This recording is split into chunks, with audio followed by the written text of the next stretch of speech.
Je n'aurais jamais pensé qu'à 65 ans, je ressentirais à nouveau ce papillonnement dans l'estomac, cette émotion que je croyais perdue dans les souvenirs de ma jeunesse. Je m'appelle Louise, et pendant des décennies, j'ai mené une vie tranquille en tant que couturière dans un petit village. Mes journées s'écoulaient entre les tissus, les fils et le doux bourdonnement de ma machine à coudre, un rythme constant qui marquait le passage du temps. Je pensais que ce serait ma vie jusqu'à la fin. Une existence paisible, sans soubresaut, entourée des souvenirs d'un passé vibrant qui s'estompait peu à peu dans ma mémoire. Mais le destin, ce marionnettiste capricieux, avait d'autres plans pour moi. Tout a changé le jour où mon petit-fils Pierre, âgé de 24 ans, est arrivé chez moi pour une visite prolongée. Pierre avait toujours été ma faiblesse, le petit-fils préféré qui illuminait mes journées avec son sourire espiègle et ses yeux pétillants. Cependant, cette fois-ci était différente. Ce n'était plus le garçon qui courait dans mon jardin à la poursuite des papillons. Devant moi se tenait un jeune homme séduisant, plein de vie et d'une énergie contagieuse qui a secoué les fondements de mon existence routinière. Dès l'instant où il a franchi le seuil de ma porte, quelque chose a changé dans l'atmosphère. Nos regards se sont croisés et pendant un instant, j'ai senti que le temps s'arrêtait. Son sourire, toujours chaleureux, semblait cacher un secret, une promesse d'aventures à venir. Il m'a serré fort dans ses bras et j'ai pu sentir l'odeur de son eau de Cologne se mêler à l'odeur de propre de ses vêtements fraîchement lavés. C'était une étreinte qui a duré plus longtemps que d'habitude et quand nous nous sommes séparés, j'ai remarqué une lueur particulière dans ses yeux. « Grand-mère Louise », a-t-il dit d'une voix qui semblait plus profonde que dans mes souvenirs. « Tu m'as tellement manqué. » Ces mots étaient simples, mais le ton avec lequel il les a prononcés a fait chavirer mon cœur. Était-il possible que mon petit-fils, ce jeune homme plein de vie, puisse voir en moi quelque chose de plus qu'une vieille femme ridée par le passage du temps? Les premiers jours de sa visite se sont déroulés dans une atmosphère de joie et de complicité. Nos conversations, qui avaient commencé de manière innocente, se sont vite remplies d'un humour coquin et à double sens qui m'a autant surprise que ravie. Pierre avait un talent particulier pour faire des commentaires apparemment innocents qui, pourtant, étaient chargés d'insinuations. Un après-midi, alors que je cousais une robe pour une cliente, Pierre s'est approché et s'est assis à côté de moi, observant mes mains travailler le tissu. « Grand-mère » a-t-il dit avec un sourire malicieux, « tes mains sont magiques. Je me demande quelles autres merveilles elles pourraient créer en dehors. Tes vêtements. » Son commentaire m'a prise par surprise et j'ai senti la chaleur monter à mes joues. J'ai levé les yeux de mon ouvrage et nos regards se sont croisés. Pendant un moment, l'air entre nous a semblé chargé d'électricité. « Pierre » ai-je répondu, essayant de garder un ton léger. Ces vieilles mains ont créé beaucoup de choses au fil des ans. Peut-être qu'un jour je te surprendrai avec quelque chose de spécial. Les mots sont sortis de ma bouche avant que je puisse y réfléchir, et j'ai été surprise par l'audace qu'ils impliquaient. Pierre a ri, un son riche et mélodieux qui a rempli la pièce. « J'attendrai avec impatience, grand-mère. Je suis sûre que tes surprises sont inoubliables. » Ces échanges sont devenus plus fréquents au fil des jours. Chaque commentaire, chaque regard partagé semblait chargé d'un sens caché, d'une tension qui grandissait lentement entre nous. Je me suis surprise à anticiper nos conversations, à me préparer un peu plus chaque matin, à choisir soigneusement mes vêtements et ma coiffure. J'étais consciente de l'absurdité de la situation. Moi, une femme de 65 ans, me comportant comme une adolescente amoureuse. Et pourtant, je ne pouvais pas m'en empêcher. La présence de Pierre éveillait en moi des sensations que je croyais oublier. Un soir, alors que nous dînions ensemble, Pierre a mentionné qu'il avait invité un ami à nous rendre visite. Il s'appelle Mathieu, m'a-t-il expliqué. C'est un type génial, grand-mère, je pense qu'il te plaira. Je n'y ai pas accordé plus d'importance à ce moment-là, mais quand Mathieu est arrivé le lendemain, j'ai compris pourquoi Pierre avait insisté pour que nous nous rencontrions. Mathieu était un jeune homme de l'âge de Pierre, mais avec un air de maturité qui le faisait paraître plus âgé. Grand, aux yeux verts et avec un sourire qui pourrait faire fondre la glace, Mathieu avait un charisme naturel qui remplissait la pièce. Dès le premier instant, Mathieu sembla saisir la dynamique spéciale qui existait entre Pierre et moi. Ses yeux allaient de l'un à l'autre, observant nos interactions avec un mélange d'amusement et de curiosité. Loin de me sentir mal à l'aise, sa présence ajoutait une nouvelle dimension à notre jeu d'insinuation et de double sens. « Louise », dit Mathieu à un moment donné, essayant mon nom sur ses lèvres comme s'il s'agissait d'une friandise exquise. « Pierre m'a beaucoup parlé de vous, mais je dois dire que ces mots ne vous rendent pas justice. Vous êtes encore plus charmante que je ne l'imaginais. » J'ai senti le rouge me monter aux joues face à son compliment effronté. « Eh bien, Mathieu ?» ai-je répondu, essayant de garder mon sang-froid. « Je vois que la jeunesse d'aujourd'hui sait comment flatter une dame. Mais fais attention, tu pourrais faire croire à une vieille comme moi que c'est vrai. » Mathieu s'est penché vers moi, ses yeux verts brillants de malice. « Je ne vois aucune vieille ici, Louise. Je ne vois qu'une femme belle et fascinante. » Pierre, qui avait observé notre échange, est intervenu avec un rire nerveux. « Hé, Mathieu, fais attention à ce que tu dis à ma grand-mère. Tu pourrais la faire tomber amoureuse. » Les mots de Pierre, bien que prononcés sur le ton de la plaisanterie, révélaient une pointe de jalousie qui n'est passée inaperçue pour aucun d'entre nous. L'ambiance dans la pièce a subtilement changé, se chargeant d'une tension à la fois excitante et dangereuse.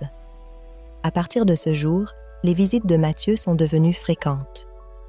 Il arrivait toujours avec un sourire charmeur et un compliment sur les lèvres. Sa présence ajoutait un élément d'excitation à nos interactions, comme s'il était un catalyseur qui intensifiait les sentiments qui flottaient dans l'air. Je me suis surprise à me préparer avec plus de soin chaque fois que je savais que Mathieu allait venir. Je choisissais mes meilleures robes, celles qui mettaient en valeur les courbes que je conservais encore malgré les années.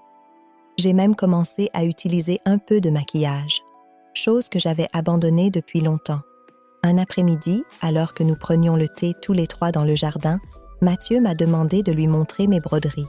« J'ai entendu dire que vos mains sont magiques. »« Louise, dit-il, lançant un regard complice à Pierre. « J'aimerais beaucoup voir votre travail de près. » J'ai acquiescé, sentant un mélange de fierté et de nervosité. Je les ai emmenés dans ma pièce de couture, un espace petit mais confortable où je passais la plupart de mes journées. Pendant que je leur montrais mes créations, je sentais leur regard sur moi, admirant non seulement mon travail, mais aussi les mouvements de mes mains, la façon dont je me penchais pour expliquer les détails de chaque pièce. À un moment donné, Mathieu s'est approché tellement que j'ai pu sentir la chaleur de son corps. « C'est incroyable », murmura-t-il, son souffle chaud dans mon oreille. « Vos mains créent de véritables œuvres d'art. » Pierre, qui avait été inhabituellement silencieux, s'éclaircit la gorge. « Grand-mère, » dit-il d'une voix tendue, « tu te souviens de cette courte pointe que tu m'avais promis de faire? Tu l'as déjà commencée? » Sa question me sortit de la transe dans laquelle je me trouvais. « Oh, mon chéri, » répondis-je, essayant de paraître décontracté. « Je n'ai pas encore eu le temps, mais je promets de la commencer bientôt. » La tension dans la pièce était palpable. Pierre regardait Mathieu avec un mélange de méfiance et de défi, tandis que Mathieu gardait un sourire énigmatique. Je me sentais partagée entre l'émotion que me procurait l'attention de Mathieu et la loyauté que je ressentais envers mon petit-fils. Les jours suivants furent une montagne russe d'émotions. Pierre devint plus protecteur envers moi, cherchant toujours à être à mes côtés, s'offrant pour m'aider dans des tâches qui ne l'intéressaient pas auparavant.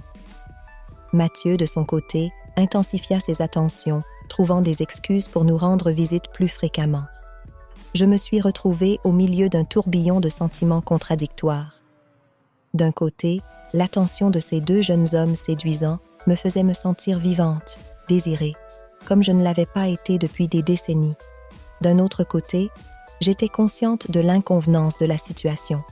Pierre était mon petit-fils et Mathieu son ami. J'étais une femme âgée, une grand-mère. Quel droit avais-je de me sentir ainsi? Un soir, alors que nous dînions tous les trois ensemble, la tension atteignit un point critique. Mathieu avait apporté une bouteille de vin et après quelques verres, les inhibitions commencèrent à tomber. « Louise, » dit Mathieu, les yeux fixés sur moi, « vous a-t-on déjà dit que vous avez le plus beau sourire du monde? » Pierre se raidit visiblement à côté de moi. « Mathieu, avertit-il, je crois que tu as trop bu. » Mais Mathieu ne lui prêta pas attention. Il se pencha vers moi, prenant ma main entre les siennes. « Je suis sérieux, Louise. Vous êtes une femme extraordinaire. Pierre a de la chance de vous avoir comme grand-mère. » Je sentis la chaleur monter à mes joues, pas seulement à cause du vin, mais aussi à cause de l'intensité du regard de Mathieu.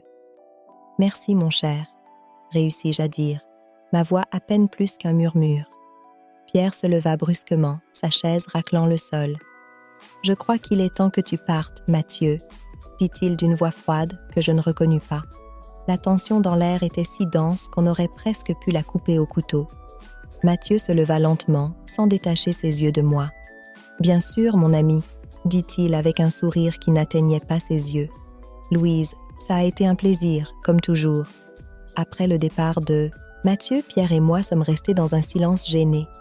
Je pouvais sentir son regard sur moi, plein de questions non formulées, d'accusations silencieuses. « Grand-mère, » dit-il finalement, sa voix tremblante. « Que se passe-t-il » Je soupirais, sentant le poids de la situation sur mes épaules. « Pierre, mon chéri, il ne se passe rien.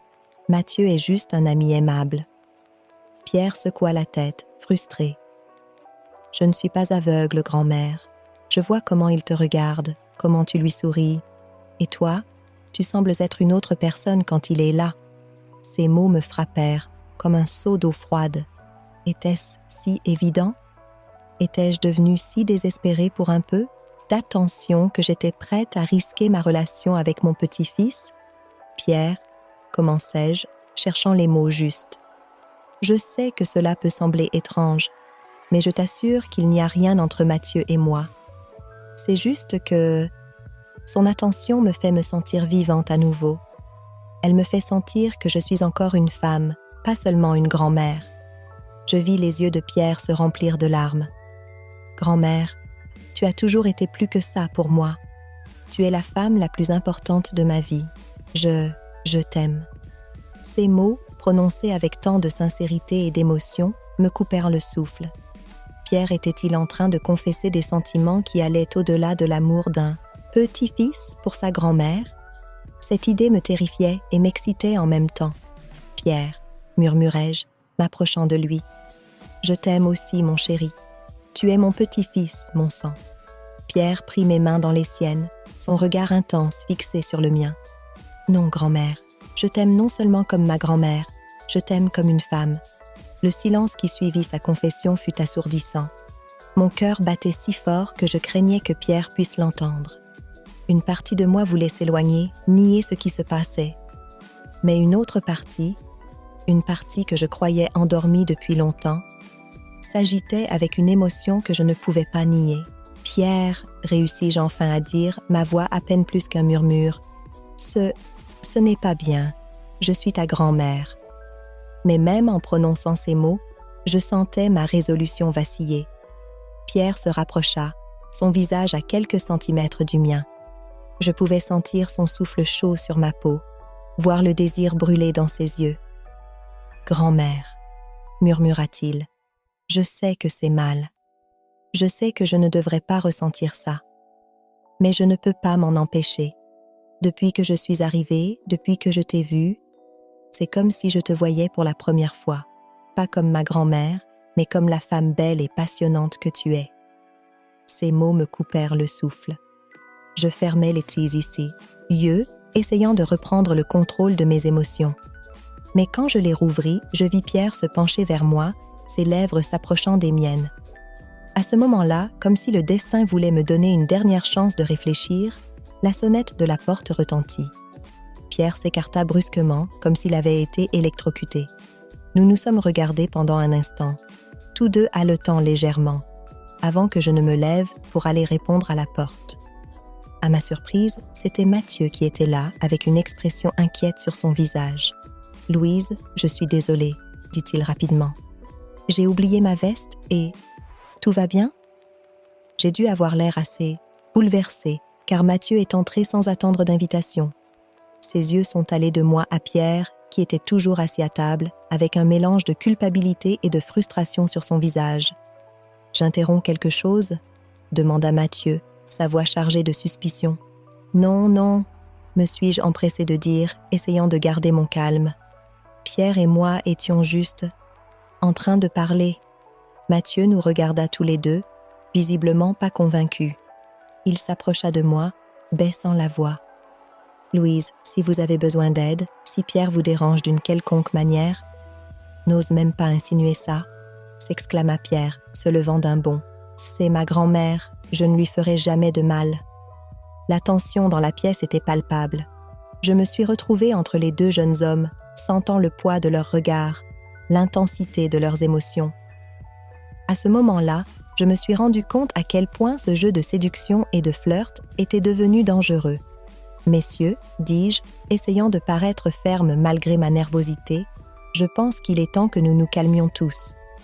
Mathieu, j'apprécie ton inquiétude, mais je t'assure que je vais bien. Pierre est mon petit-fils et il prend très bien soin de moi. » Mathieu hocha lentement la tête, bien qu'il continuait à regarder Pierre avec méfiance. « Si vous le dites, Louise, mais je veux que vous sachiez que je suis là pour vous, pour tout ce dont vous avez besoin. » Pierre laissa échapper un grognement d'irritation, mais ne dit rien de plus. Mathieu récupéra sa veste et se dirigea vers la porte, non sans me lancer un dernier regard chargé de sens. Une fois Mathieu parti, le silence retomba sur nous. Pierre et moi nous sommes regardés, conscients que nous avions été sur le point de franchir une ligne que nous ne pourrions pas effacer.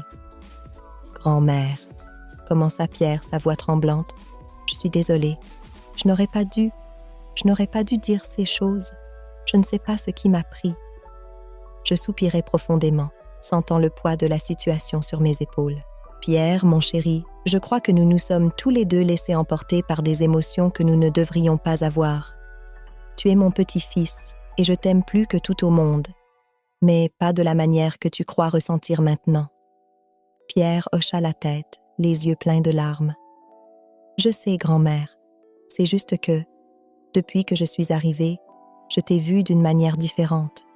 Et puis, avec Mathieu qui rôdait tout le temps, je me suis sentie jaloux, confus. Je m'approchai de lui et le serrai dans mes bras, sentant comme il se détendait contre moi. « Oh, mon garçon !» murmurai-je, caressant ses cheveux comme quand il était petit. Nous vivons une situation très compliquée. Je crois que nous avons tous les deux besoin d'un peu d'espace pour éclaircir nos esprits. Pierre s'écarta légèrement, me regardant avec un mélange de tristesse et de compréhension. « Tu veux que je parte ? » ?»« Non, je ne veux pas que tu partes, » répondis-je honnêtement. « Mais je pense que ce serait bien que tu passes quelques jours avec tes amis, que tu sortes, que tu vives ta vie de jeune. Et moi, j'ai besoin de me rappeler qui je suis, Pierre. Je suis ta grand-mère, une femme de 65 ans qui s'est laissée emporter par l'émotion de se sentir désirée à nouveau. » Pierre hocha lentement la tête. « Je comprends, grand-mère. Tu as raison, comme toujours. » Il se pencha et m'embrassa sur la joue, un geste innocent qui, pourtant, fit accélérer mon cœur. « Je te promets que quand je reviendrai, les choses seront différentes. Nous serons la grand-mère et le petit-fils que nous avons toujours été. » Cette nuit-là, pendant que Pierre faisait ses valises pour passer quelques jours dehors, je me suis assise dans mon fauteuil préféré, réfléchissant aux événements des dernières semaines. Je me sentais honteuse d'avoir permis que les choses aillent si loin. Mais en même temps, je ne pouvais nier l'émotion que j'avais ressentie en étant à nouveau objet de désir. Les jours suivants furent un tourbillon d'émotions. La maison semblait étrangement vide sans Pierre, et je me surpris à regretter même les tensions qui étaient apparues entre nous. Mathieu appela un couple de fois, demandant de mes nouvelles, mais je lui dis que j'avais besoin de temps seul. Ce fut pendant ces jours de solitude que je commençais vraiment à réfléchir sur ma vie, sur qui j'étais et ce que je voulais. Je réalisais que, dans mon désir de me sentir jeune et désirée à nouveau, j'avais été sur le point de commettre une erreur terrible qui aurait pu détruire ma relation avec mon petit-fils pour toujours. Un après-midi, alors que je cousais dans ma chambre, la sonnette retentit.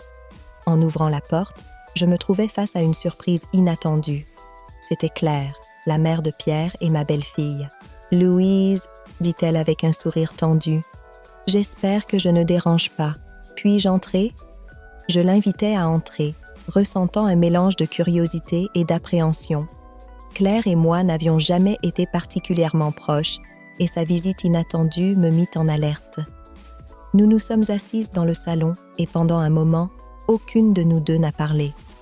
Finalement, Claire rompit le silence.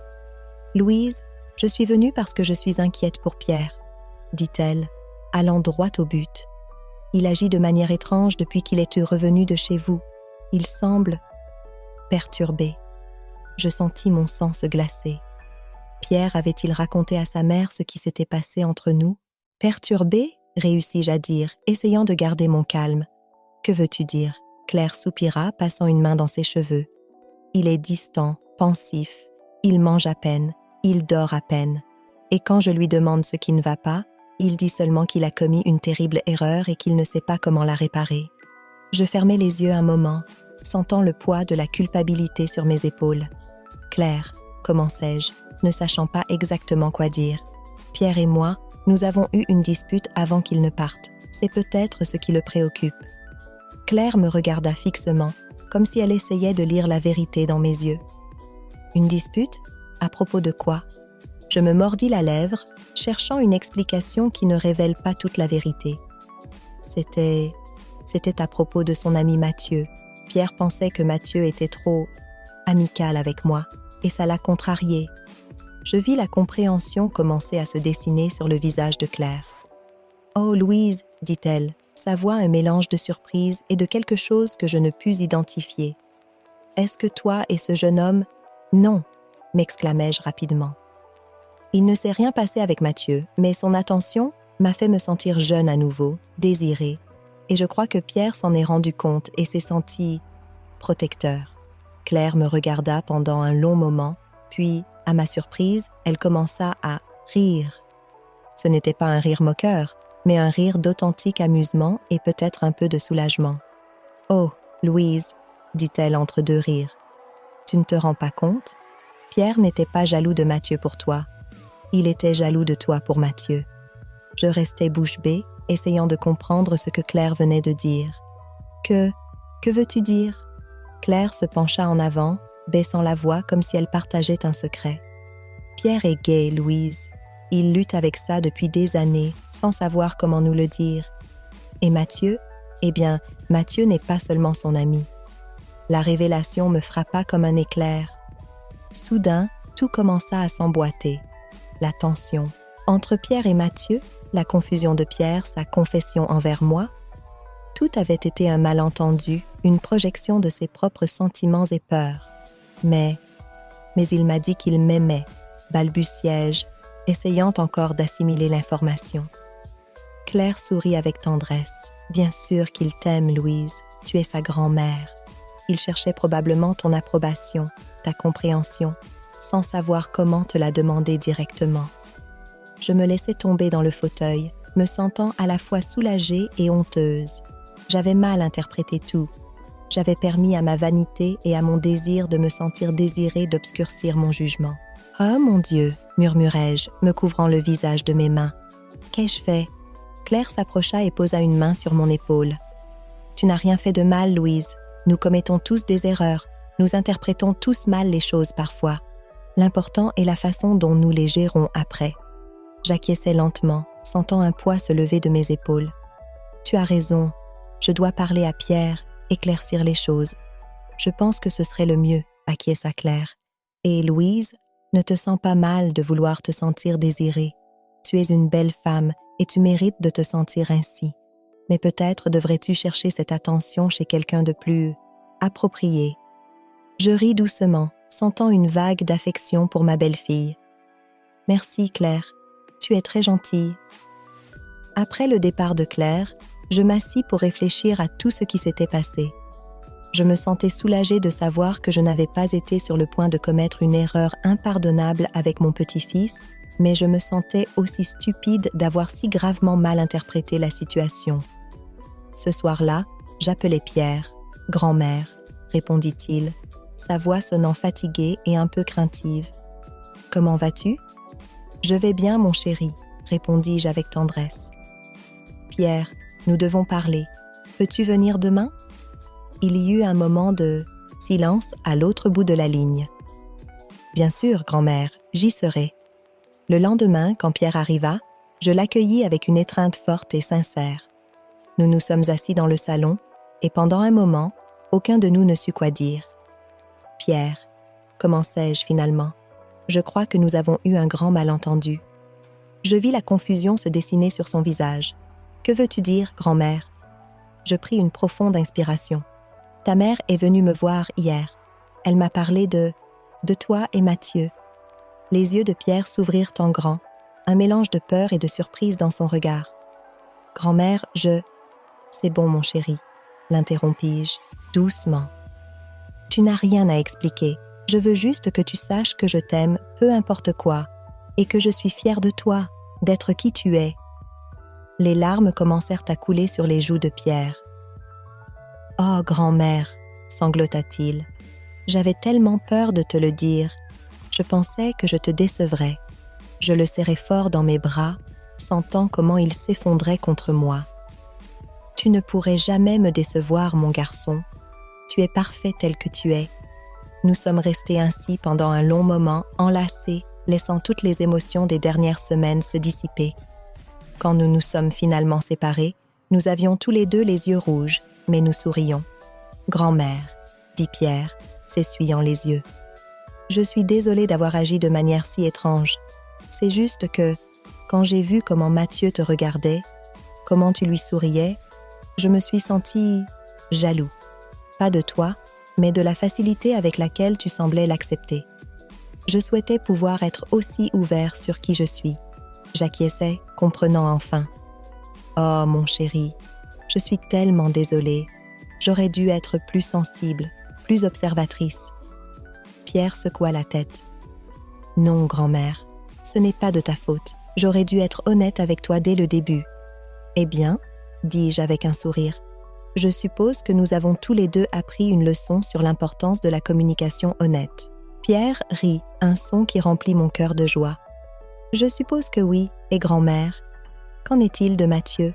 Est-ce que tu l'aimes bien ?» Je rougis légèrement. « Oh, Pierre, Mathieu est un jeune homme charmant, mais c'est juste ça. Un jeune homme. Son attention m'a fait me sentir vivante à nouveau, mais ce n'est rien de plus que ça.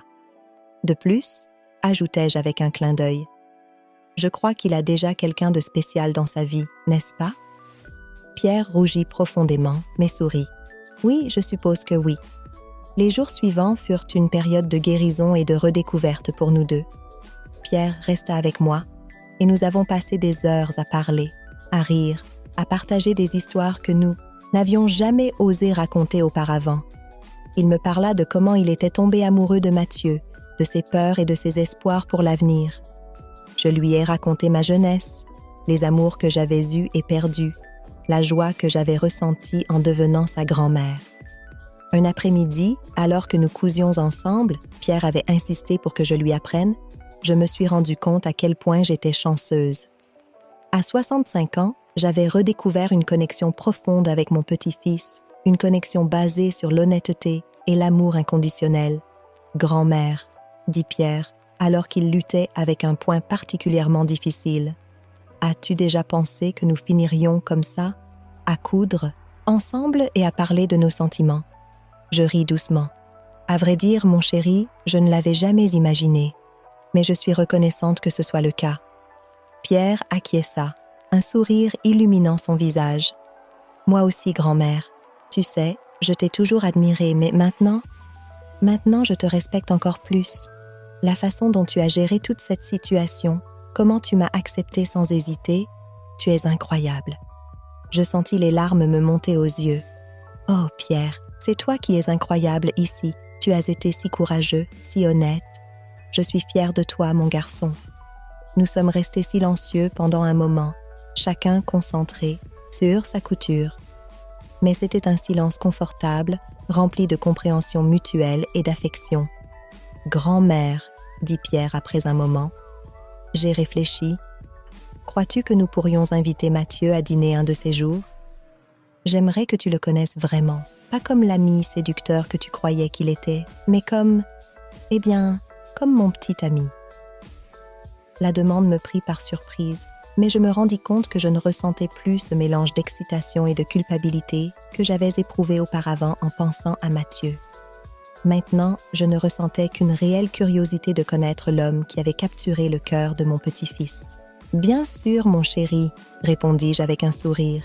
« J'adorerais vraiment connaître Mathieu. » Le dîner avec Mathieu fut une révélation.